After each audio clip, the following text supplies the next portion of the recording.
Om Shanti, and today we are looking at the nature of perception. So we're also looking at this from the angle of spirituality, in particular in terms of the way perception is described in the Gita, the Bhagavad Gita.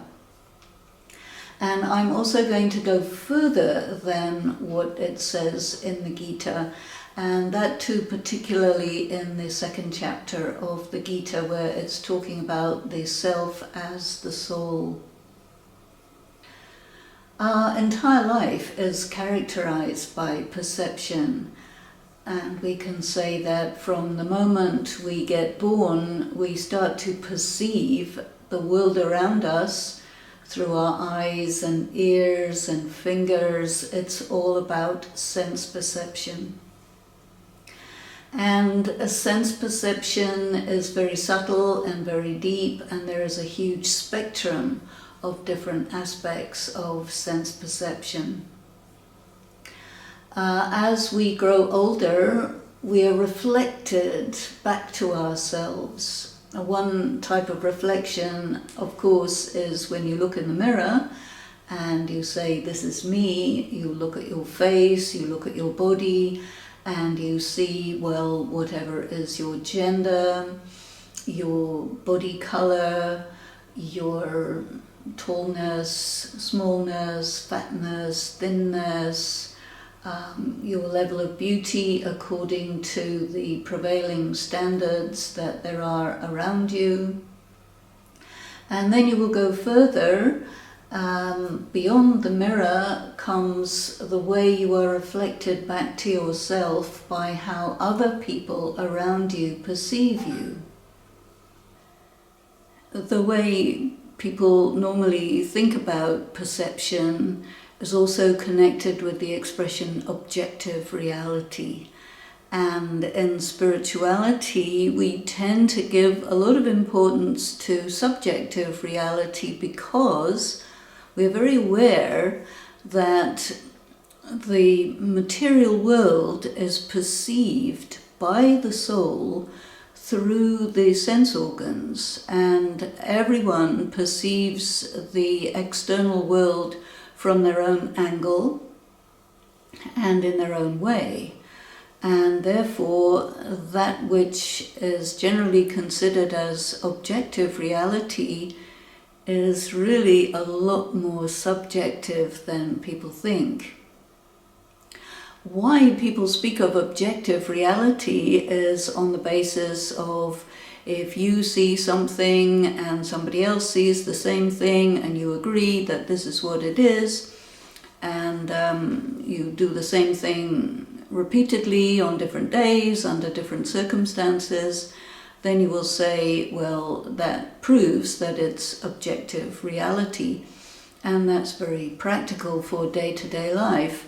And yet, from the angle of spirituality, we would say, okay, yes, it's practical, it's feasible, it's doable, but from a spiritual angle or a philosophical angle, you would still say that each individual perceives that external reality, actually the location where they perceive it is not there where that thing appears to be, but you actually perceive it in your mind. And so everyone's mind is quite difficult to replicate because the mind is not part of the material world. The mind is one of the faculties of the human soul, and everyone has a mind, no doubt, but you've never seen a mind, you don't know what a mind is. You may have something in your mind, so maybe it's a container. Maybe you see something with your mind's eye, so maybe it's an organ of perception that is somewhat visual. We do also speak of the third eye, and that's something I'll come to in a minute, but that is also an attribute of the soul, which is able to perceive reality, but which is not material reality. And then this becomes a big question, because there are some people who think that the only reality is material reality, and there isn't anything beyond material reality. And these are the people who look at things as objective reality from what we call a scientific angle. But there is also there are other dimensions of reality which can be perceived by the mind independently of using the sense organs. And there are even there several levels of perception, because one kind of perception is to do with comprehension. You can perceive how mathematics works. But mathematics is not something that you see or hear, it's something you understand. So there is that level of perception that is to do with understanding, and you interpret what you understand, and there are different ways of interpreting it. But it's not considered as subjective as the way you interpret the feel of something, the look of something, whether it's pleasant or unpleasant, whether it is something that you can relate to or you can't relate to. So this perception that is to do with the intellect is to do with calculation, and there is good agreement among people who perceive with the intellect, and this is all connected with the scientific view.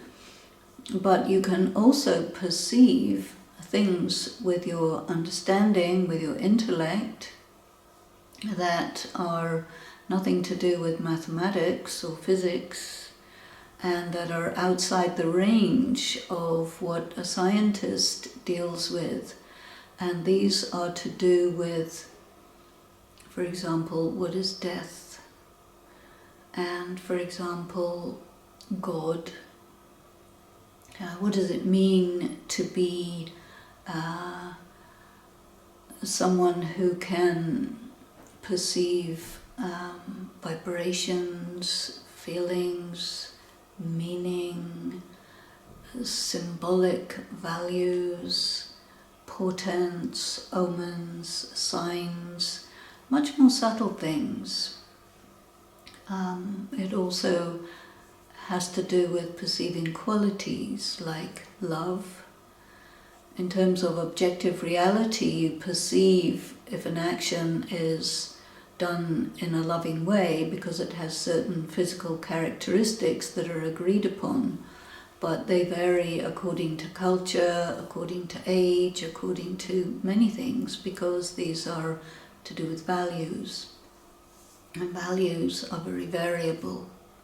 But to be able to perceive love as a quality, to be able to perceive peace as a quality, this is something the mind will do, but without using the sense perception. There is a very interesting attribute of perception that we speak about in the Brahma Kumaris regarding perception of the world and what's happening in it, the events, the people, the situations and circumstances. And this is something that is, I think, particular to us, and that is to look at the world as a predestined, three-dimensional movie. And that you are perceiving that. It is recorded somewhere. And the idea of it being predestined is interesting because it also explains the concept of Deja Vu. and many people experience deja vu. A lot of people believe that they have a destiny, that there is something that is written for them. So many people read the horoscope in the newspapers just to get a little extra angle on the day or the week or the month. And astrologers have a look at the stars and the way they are moving and are able to read from the stars many things. And especially in India, astrology is considered very important, and it is considered a science, an art, and it's also connected with the idea of karma. How does this help us have an angle on perception? Well, we perceive what is there, but we also perceive some people who are very, very sensitive to these things. They can perceive in advance when something's going to happen. You have a feeling something's going to happen, or even sometimes you'll have a dream about something and then it happens and you say, whoa, how is that possible? You can foretell something.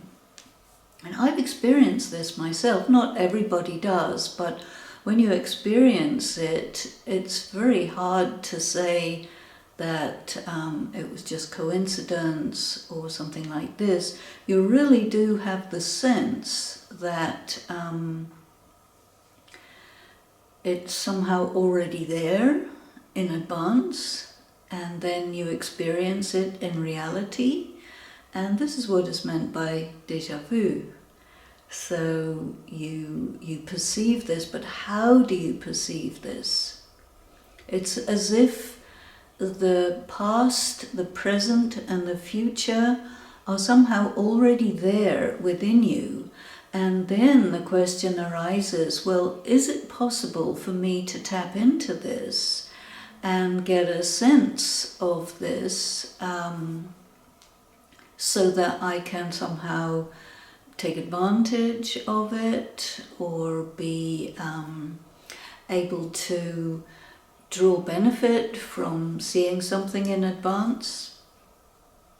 I think probably one of the most useful attributes of this is, I think, even a more subtle kind of perception.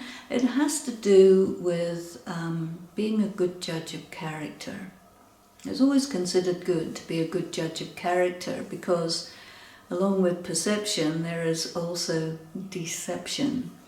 And there are many people who are very good at making us think something is a particular way, and in fact they're deceiving us, they're lying to us, it's really something else. And a person really doesn't like to be deceived. They really like to be able to see through the game. If there's a game going on, you want to be able to perceive what's really there and who is really there in front of you. So that if your capacity for perception is fine-tuned, and meditation really helps in this, then you can really tell if somebody's lying, if somebody is not what they appear to be. And then, of course, you're not deceived, because I think when you discover that you were taken for a ride and you were deceived, then you feel really irritated and you say, you know, I knew it, but I didn't follow my hunch. And it is the case that we do get some sort of a little sign about this, but a lot of the times we just don't believe it, because we're programmed to thinking about just life as objective reality, one dimension, and whatever is going on in the present, that's it. The future is a mystery. The past, we don't have access to it anymore. It's history, like this.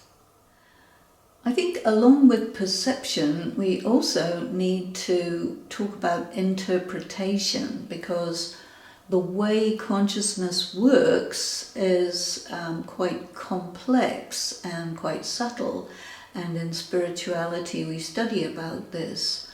We use these words, the mind and the intellect, and the mind is the instrument of consciousness where we receive sensory input or non-sensory input, that is also there.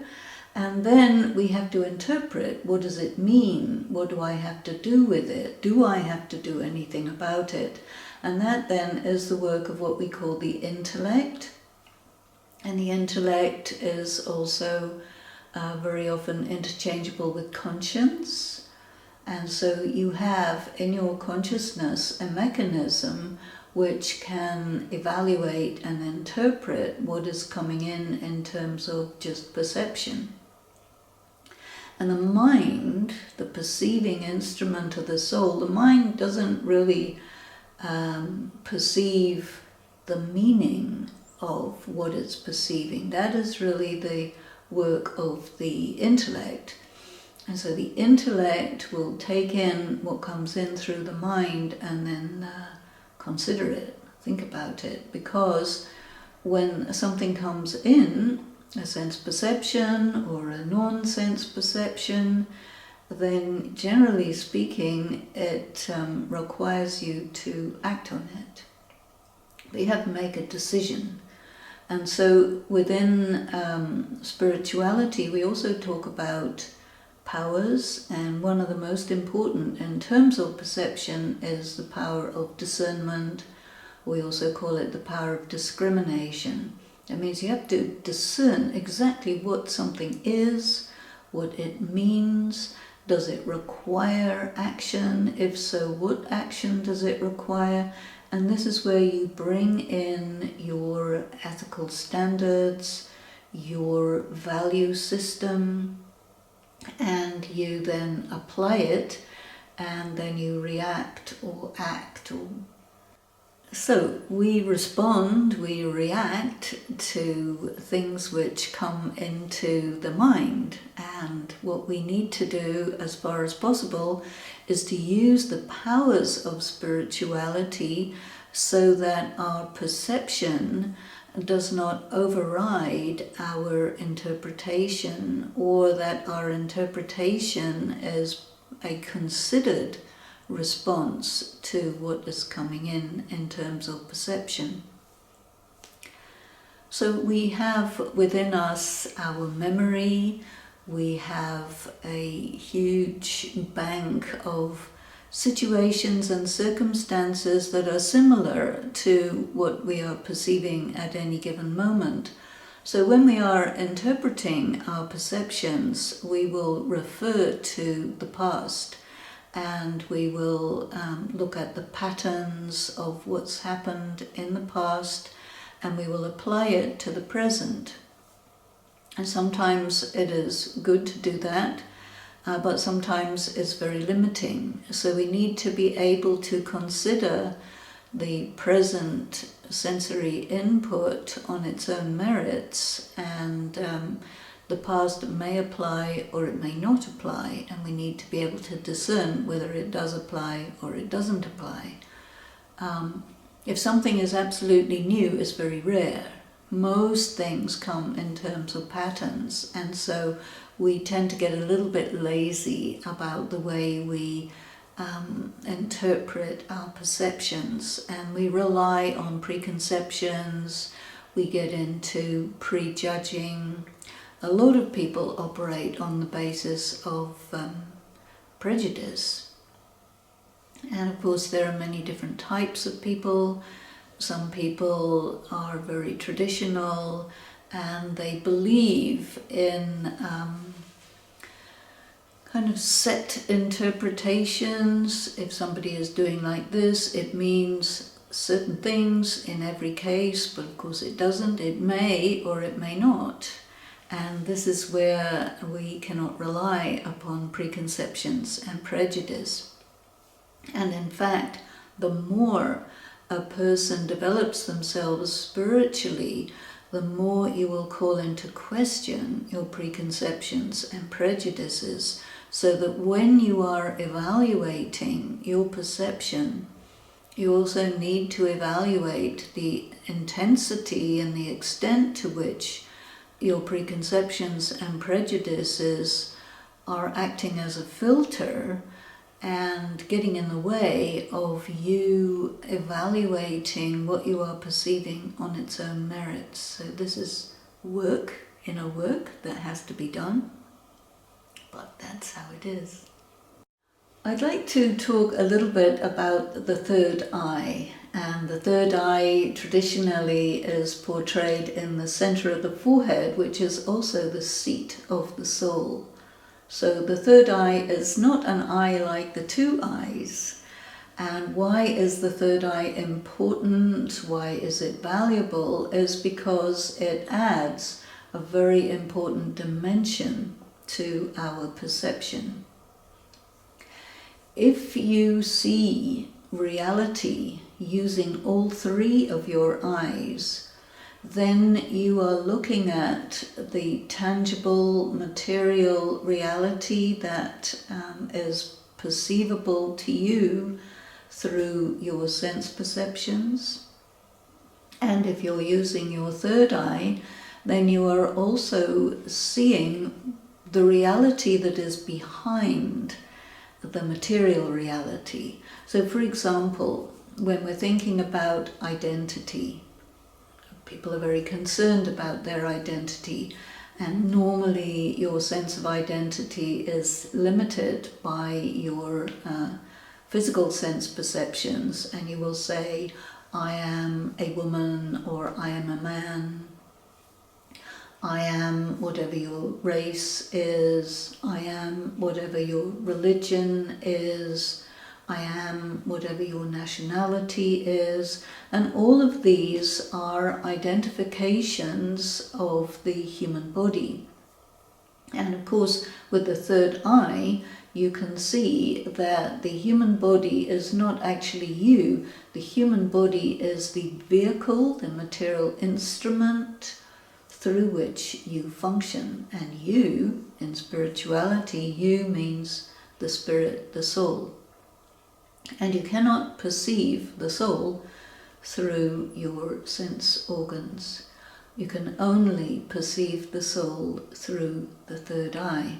And the third eye is sometimes called the eye of wisdom, the eye of knowledge. But the mind also uses the third eye to be able to actually perceive without using the physical eyes, but to actually perceive that the person in front of you is a spiritual being. So a spiritual being, what does that mean? Because in fact there are three levels of existence. One is your physical body, which is totally visible and perceivable, and then the other is the subtle body.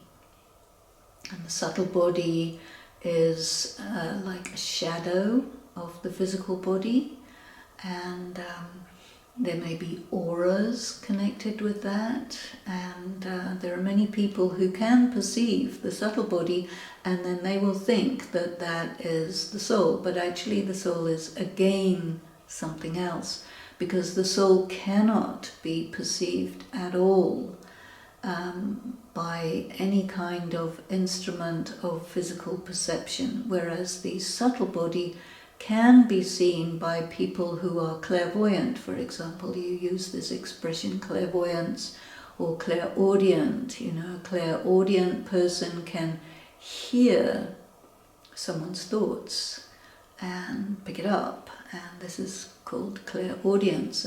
Few people are able to do that, and this is something that can be cultivated and developed, and then you can operate like that, but it's not 100% reliable.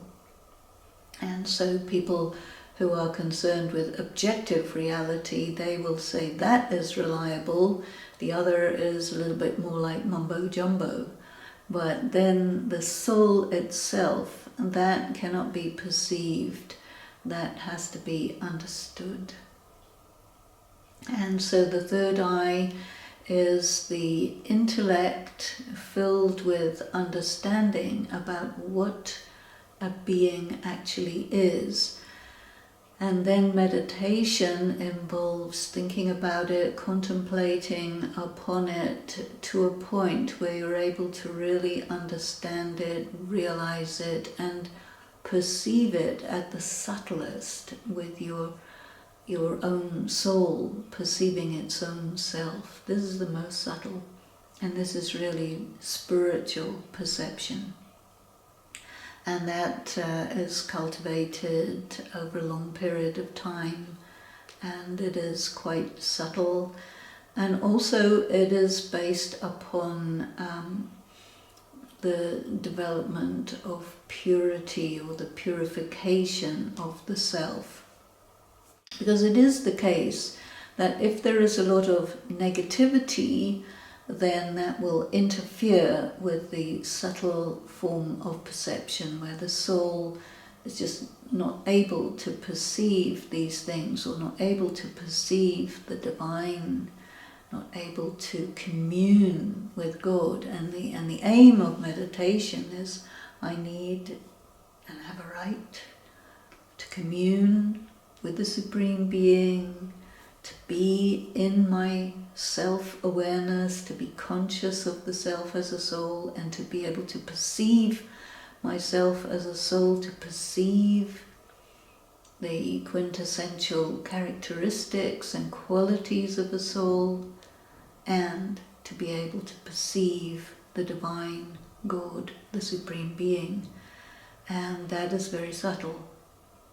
So the journey of meditation is a long journey in which gradually you make your consciousness more and more refined and subtle and pure, so that you are able to live on these levels where you are soul conscious, God conscious, you're aware of the subtle, you're aware of the physical, and you have all of these in perspective, and that you can easily move between these different dimensions because you have become adept, you have studied, you have practiced, you have acquired the skills over a long period of time.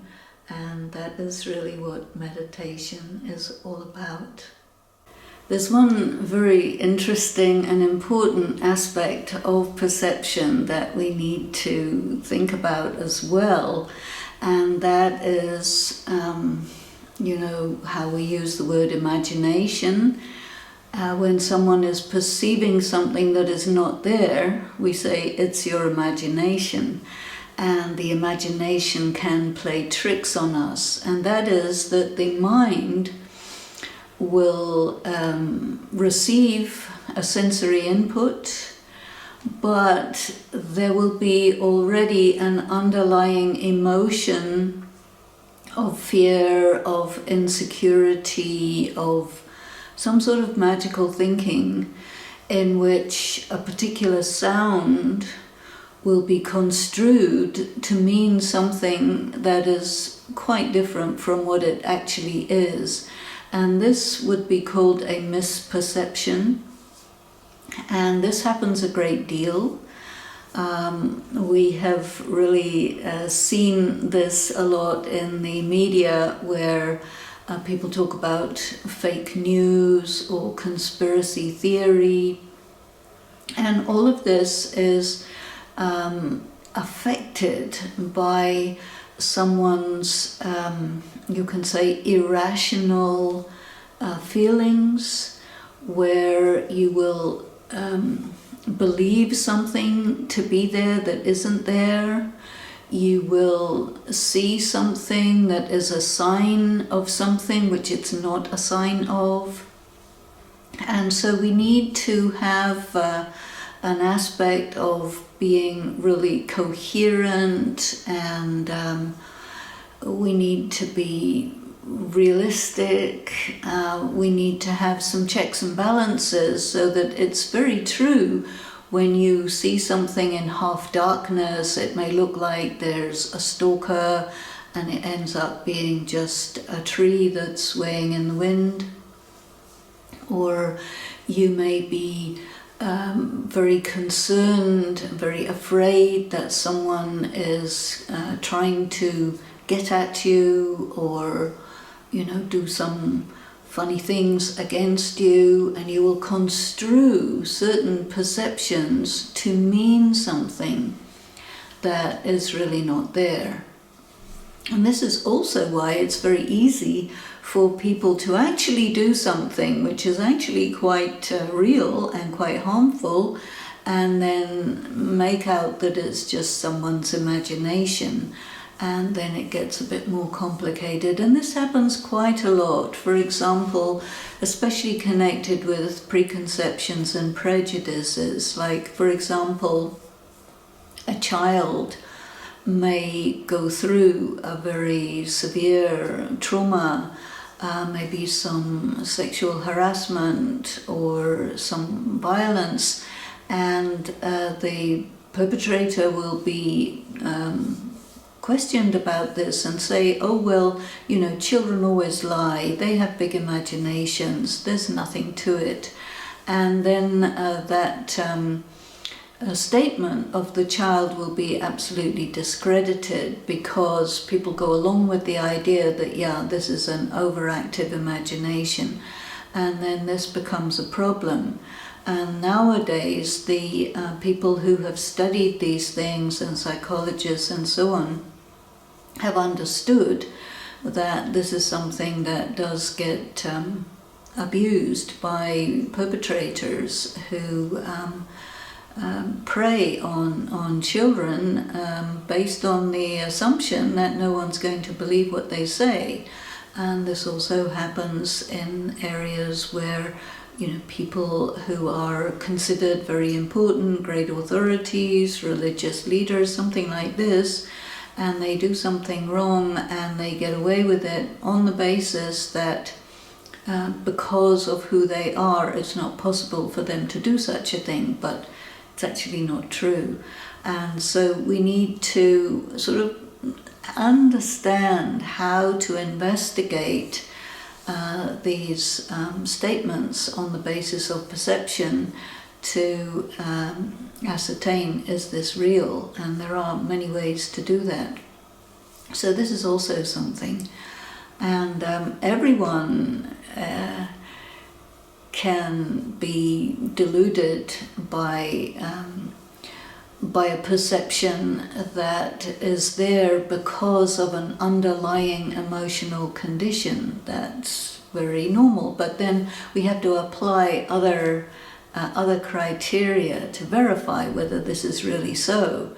And so this is part of the working of the mind and the intellect together. This is very important. So we have seen that there are many aspects of perception that we can look at, and it's really a very fascinating study, and it's all part of spirituality, because what we're trying to do in spirituality is to expand our capacity for perception so that we're not limited only by perception through the sense organs, and to say that is the only reality. Because we need to be able to perceive the self, we need to be able to perceive the different changes that happen to us over time so that we can understand ourselves. And some of that perception will be through the mind, some of it will be through the intellect, some of it will be on the basis of really deep pondering, so that we can arrive at insights. And insight is another level of perception that I think is really very important. It often happens that we have a problem or we have a task that we have to do, and we don't know how to go about it, or we're not quite sure whether we can do it or not. Something is missing. And sometimes we say, well, I'll sleep on it. We may need to really think about it over a few days and then relax the self, and all of a sudden, bing, the light goes on and the solution to the problem comes, and this we will call an insight. And I think that this is also included in the area that we would call perception, because we need to be able to perceive, yes, this is a good idea, this is the solution to my problem.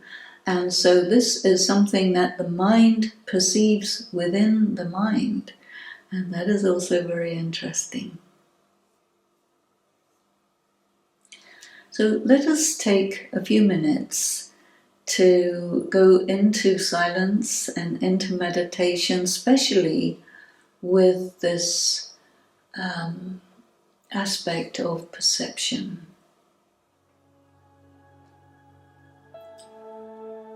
So turn the attention within,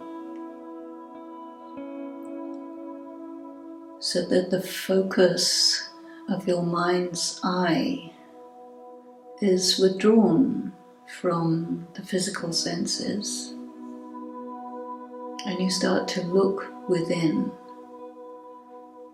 Look within means to feel the self with the mind. When you're looking within and feeling your being, that's nothing physical. You look within and you discern the essential peace of the soul. Allow yourself to feel that. That is the mind feeling itself directly.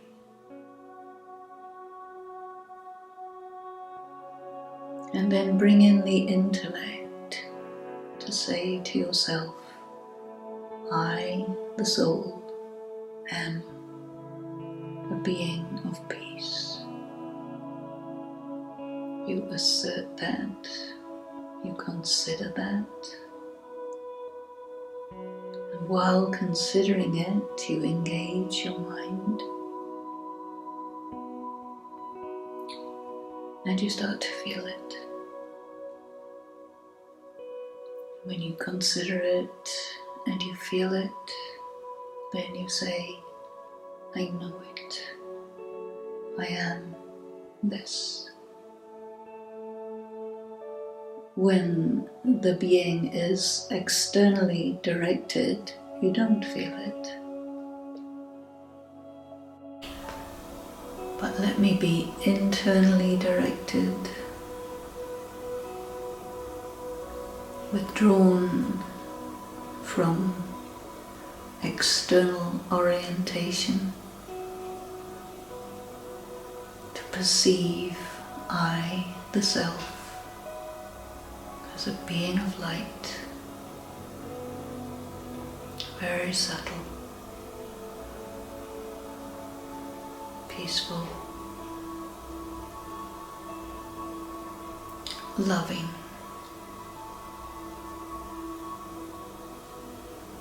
I'm essentially pure, positive, beautiful.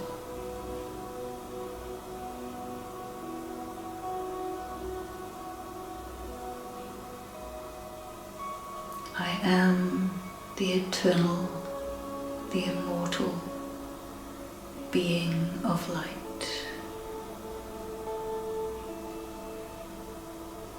Think about it, feel it.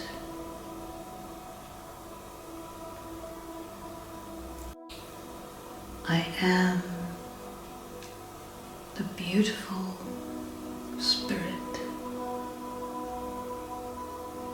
I am the light. I am forever.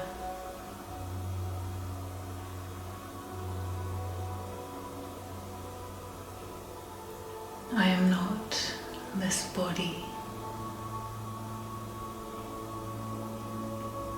This is my instrument for perception. and expression. But it is not me. I perceive myself so subtle, so extraordinary. I contemplate on my being and know that I am forever, essentially pure, blissful, powerful.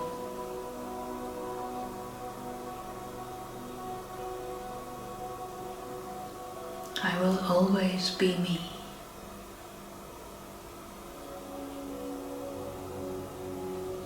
And in this life, I seek to express the real, deep me that I know that I am.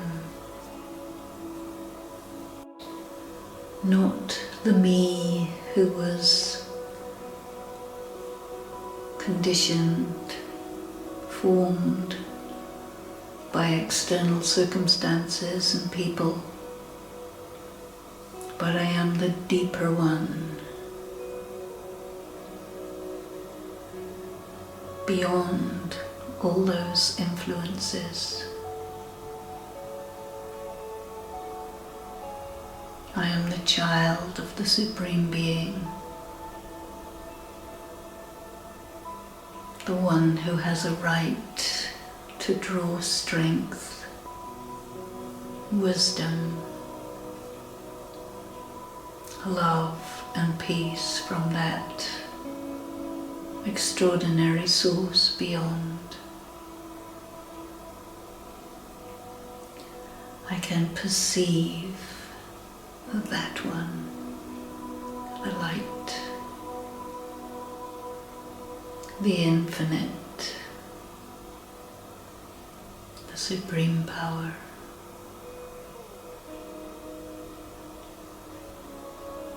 And through my perception, I become connected. This is yoga. Soul to Supreme Soul, connected. And the light gets filled into my being.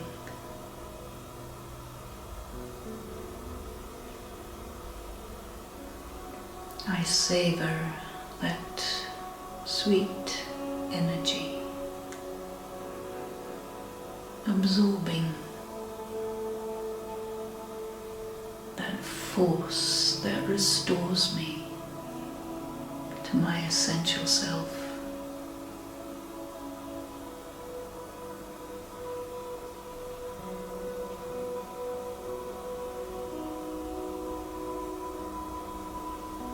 I enjoy the stillness and the silence.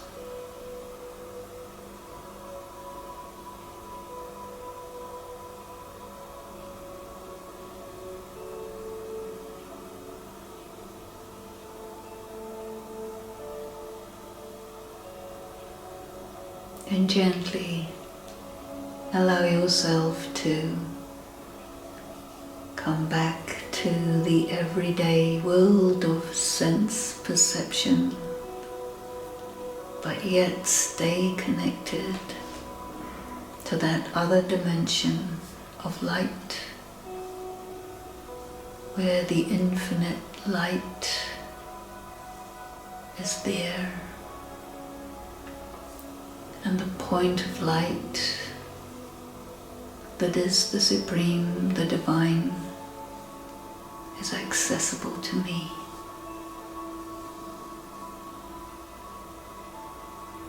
One moment I am there, and the next moment I come into action through the body.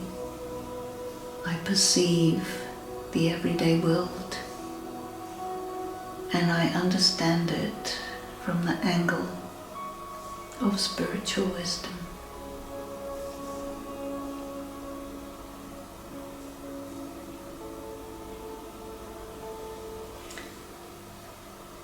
So, thank you for your kind attention, and I hope that these thoughts about perception will stimulate you to think further about it, to experiment, to meditate, to ponder upon what really is perception. And it is truly a magnificent field of study and investigation.